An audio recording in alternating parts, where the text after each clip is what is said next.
Hello students, today we going on unit surface chemistry, lecture number 12, and here we studied short notes by the basis of colloidal nature. पिछली class में हम लोगों ने कुछ short notes complete कर लिए हैं और कोलाइडियल सॉल्यूशंस के संदर्भ में ही इन्हें आगे बढ़ाएंगे। और मोस्ट इंपॉर्टेंट आज का शॉर्ट नोट्स है जहां से स्टार्ट कर रहे हैं कोगुलेशन। होमोफोनिक टेक्सा है कोगुलेशन एंड फ्लोकुलेशन। तो पहले कोगुलेशन कंप्लीट करेंगे और इसी के संदर्भ में according to the measurement case flocculation का स्टडी करेंगे। According to the term as a example इसे सिंपली समझा जा सकता है। Suppose that in two vessel colloidal solutions are present here. इन दो पात्रों में कोलाइडी विलयन की उपस्थिति है और दोनों में कोलाइडी कण पाए जाते हैं। हम लोगों ने इलेक्ट्रोफोरेसिस के केस में पढ़ा कि कोलाइडी कण आवेश युक्त होते हैं। Colloidal grains have a charge. तो चार्ज की जब बात करते हैं तो पॉजिटिव या नेगेटिव, तो इनके चार्जेस का ही यहां पर हम स्टडी करें और उसके संदर्भ में कोगुलेशन को क्लियर करें। Suppose that in this type of colloidal solution colloidal grains have similar charge. All are positive positive और ऑल आर नेगेटिव नेगेटिव, या तो धनावेशित हो और या ऋणावेशित हो। तो सपोज दैट अगर ये पॉजिटिव चार्ज वाले ही ग्रेन्स हैं सभी और इनका किन्हीं टू का कंपेयर करें या किसी भी साइड से कंपेयर करें तो सिमिलर चार्ज होने के कारण ये एक दूसरे को रिफ्लेक्ट करेंगे, प्रतिकर्षित करेंगे। और जब प्रतिकर्षित करेंगे तो ये आपस में ऐड नहीं होंगे, जुड़ नहीं सकते, संयुक्त नहीं हो सकते। और जब संयुक्त नहीं होंगे आपस में ये दोनों, क्योंकि इनके चार्ज सिमिलर हैं, तब ये अपने आकार में, अपने साइज में किसी प्रकार का कोई ग्रोथ नहीं करेंगे, कोई भी वृद्धि यहां संभव नहीं है। जबकि सेकेंड साइड जाएं और अगर हम इनका ये चार्ज आवेश फिनिश करा दें, इनका आवेश समाप्त करा दें, तो इन केस ये क्या करेंगे, अट्रैक्ट होकर एक दूसरे के समीप हो जाएंगे। और जब समीप हो जाएंगे तो समीप हो जाने से इनका जो साइज है वो संयुक्त होने के कारण ग्रोथ करेगा, इंक्रीज करेगा, वृद्धि करेगा। और अगर ये लगातार सारे ग्रेन्स एक दूसरे के समीप आते जाएं तो एक समय ऐसा आएगा कि उस कोलाइडियल ग्रेन्स का जो एक्चुअल साइज है वो काफी हैवियर हो जाएगा। और जब हैवियर हो जाएगा तो वह उस फ्लूइड में धीरे धीरे करके पीपीटी फॉर्म में यानी प्रेसिपिटेटेड हो जाएगा, अवक्षेपित हो जाएगा और यहां तली पर आ जाएगा। तो इस प्रकार इन कोलाइडी कणों के अवक्षेपण की या प्रेसिपिटेशन की घटना को ही कोगुलेशन कहते हैं या स्कंदन।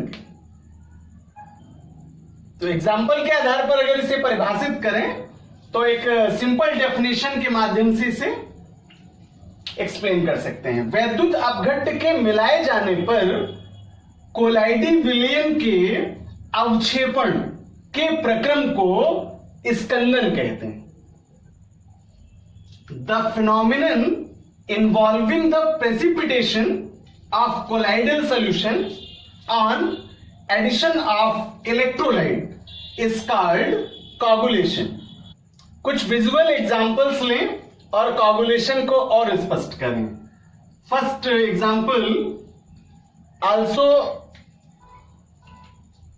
तो कोगुलेशन को अगर स्पष्ट करें यहां तो एज ए क्वेश्चन, नदियों में डेल्टा का निर्माण, formation of delta in rivers and secretary blood को क्लॉट करने के लिए फिटकरी का यूज। स्किन पे कट हो जाने पर जब ब्लड सिक्रीट करने लगता है तो वहां पर फिटकरी का उपयोग करने से ब्लड क्लॉट हो जाता है। एंड थर्ड, वाटर के प्यूरिफिकेशन के लिए फिटकरी का उपयोग करना। ये सभी एग्जाम्पल्स कोगुलेशन के प्रिंसिपल को ही फॉलो करते हैं। यहां डेल्टा फॉर्मेशन के प्रोसेस में चूंकि silica SiO2 and sodium chloride salt are present in water and soil, so they are precipitated by the basis of coagulation mechanism, then they make deltas in rivers. Blood को clot करने हेतु तो जब फिटकरी का उपयोग करते हैं, चूंकि ब्लड में कैल्शियम और मैग्नीशियम आयन की प्रेजेंस है और यहां फिटकरी में पोटेशियम आयन की प्रेजेंस है, ये आयन्स एक दूसरे से अट्रैक्ट होकर के after the finishing of charge precipitation करते हैं और जिसके कारण वहां पर ब्लड क्लॉटिंग हो जाती है। इसी प्रकार प्यूरिफिकेशन वाटर में चले तो अगर सॉइल या सैंड की प्रेजेंस है उस मिट्टी में तो फिटकरी का यूज करने से वहां जो आयंस हैं वे according to their charge finish होने से उन कोलाइडियल सब्सटेंस को कंजुगेट करके हैवियर कर देते हैं, जिससे वे प्रेसिपिटेट हो जाते हैं, अवक्षेप के रूप में तली पर आ जाते हैं और जल शुद्ध हो जाता है। तो ये सभी एग्जांपल्स कोगुलेशन के लिए अच्छे उदाहरण हैं।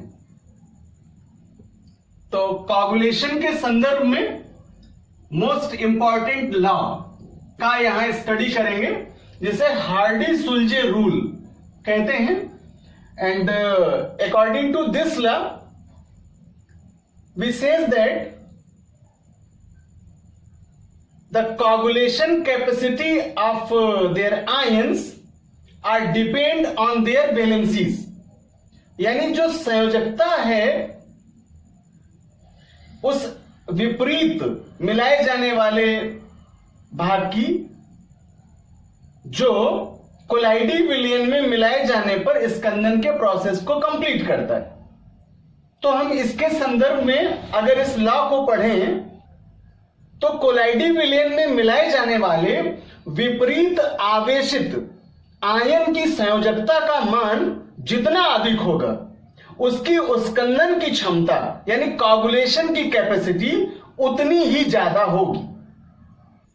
तो इस लॉ को साइंटिस्ट हार्डी-सुलजे ने प्रतिपादित किया था और इस नियम के अनुसार कोलाइडी विलयन में मिलाए जाने वाले विपरीत आवेशित आयन की संयोजकता जितनी अधिक होगी, कोलाइडी विलयन के लिए उसकी स्कंदन शक्ति भी उतनी ही ज्यादा होगी।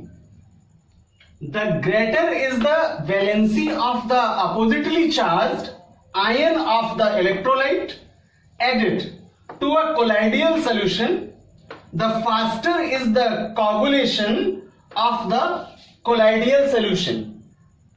दूसरे शब्दों में इसे डिफाइन करें, then we say that the greater the valency of active ion of the electrolyte, greater will be its precipitating action. Example में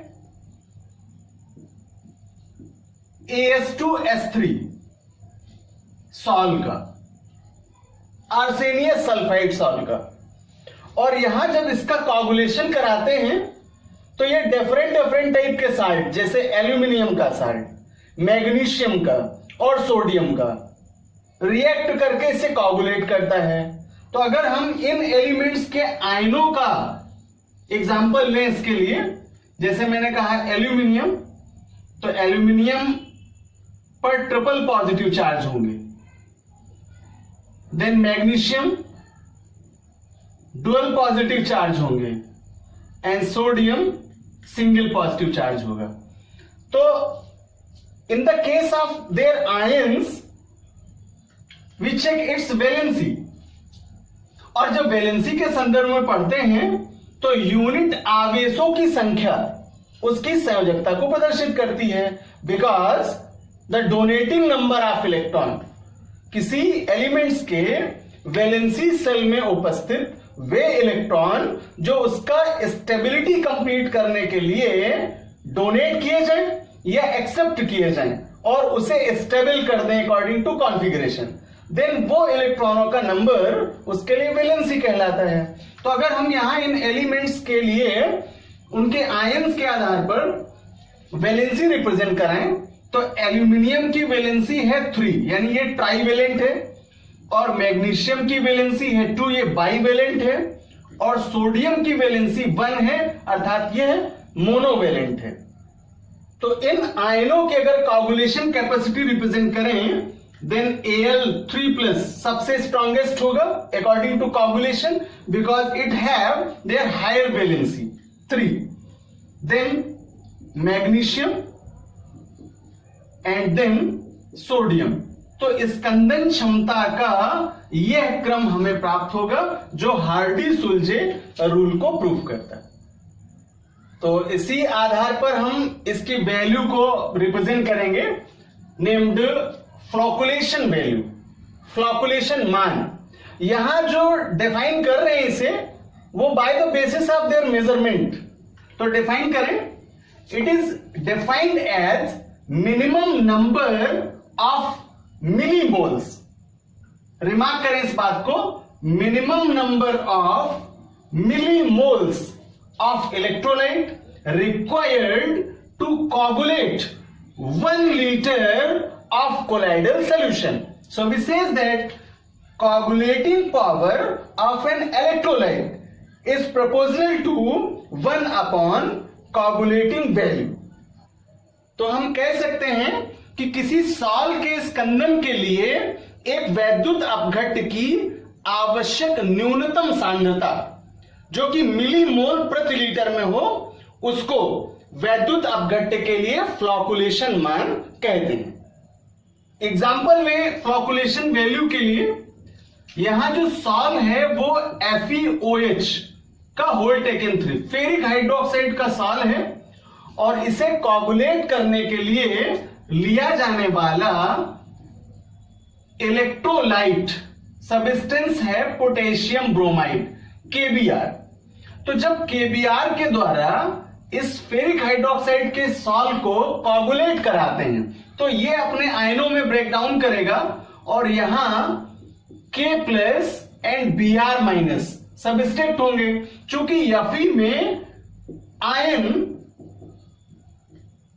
3+ की प्रेजेंस है और यहां इसको अपोजिट आयंस ही हैं जो अट्रैक्ट करेंगे, क्योंकि मैंने कहा आपको कोगुलेशन में कि अगर सिमिलर आयंस हो जाएं तो वे रिफ्लेक्ट करते हैं एक दूसरे को, देन प्रेसिपिटेशन पॉसिबल नहीं है।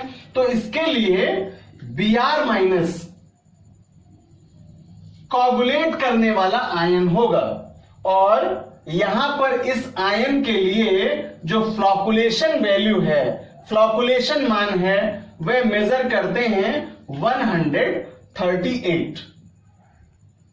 इसी प्रकार अगर हम KBr की जगह में HCl ले लें एज अ इलेक्ट्रोलाइट सब्सटेंस तो इसका ब्रेक डाउन करें H+ एंड Cl- में, देन Cl- इसके लिए कोगुलेटरी हो जाएगा और स्कंदन क्रिया करने में हेल्पफुल होगा। तो यहां पर Cl के लिए इसका वैल्यू यानी फ्लॉकुलेशन वैल्यू 132 प्राप्त होता है। तो डिफरेंट टाइप के इलेक्ट्रोलाइट्स में जो लिए गए इलेक्ट्रोलाइट सब्सटेंस हैं उनमें उपस्थित कोगुलेटरी आयन यानी स्कंदन की क्षमता रखने वाला जो आयन है उसके लिए भिन्न भिन्न प्रकार के फ्लॉकुलेशन वैल्यूज प्राप्त होते हैं।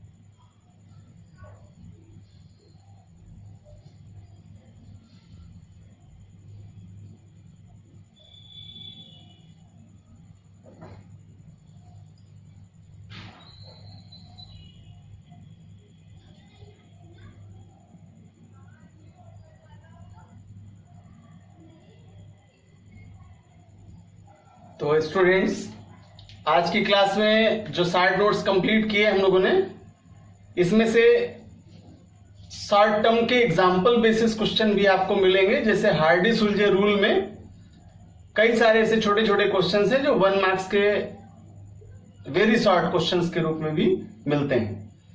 तो अगली क्लास में हम लोग आगे के टर्म के जो 60 नोट्स मिलेंगे, जैसे पेप्टाइजेशन है और स्पेशली डायलिसिस प्रोसेस है, इनको पढ़ेंगे और इनके कॉन्सेप्ट का क्या रोल है, क्या सिग्निफिकेंस है, उनके एप्लीकेशंस को भी जानेंगे।